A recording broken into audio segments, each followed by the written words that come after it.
and simply enter pleas of not guilty. Pleading not guilty in court. Do you understand that right? Yeah. David and Louise Turpin facing multiple counts of torture and imprisonment.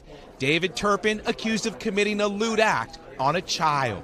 This is severe, emotional, physical abuse. There's no way around that. These defendants are facing up to 94 years to life in prison. The district attorney says the 13 children lived in a home described as a torture chamber. They were chained, abused, and allowed to shower only once a year.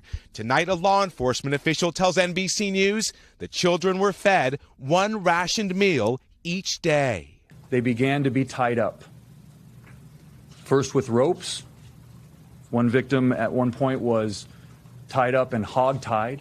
The victims are so weak, they're receiving antibiotics and nutrition through an IV. So malnourished, they could still go into shock. The Turpin's 29-year-old daughter weighs just 82 pounds. These defendants eventually began using chains and padlocks to chain up the victims to their beds. The alleged abuse got worse over time. There were beatings and strangulation. They were not allowed to have toys, although there were many toys found in the house that were in their original package and had never been opened.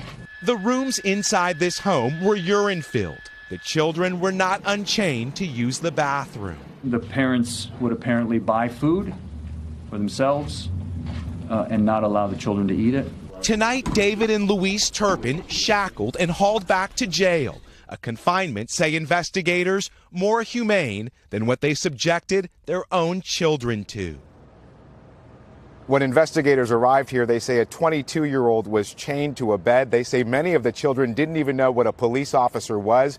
Hundreds of journals kept by the children have also been recovered. And tonight, Savannah, the district attorney says the suspects, the parents in this case, used to eat cake and pie in front of their starving children as they were forced to sit there and watch.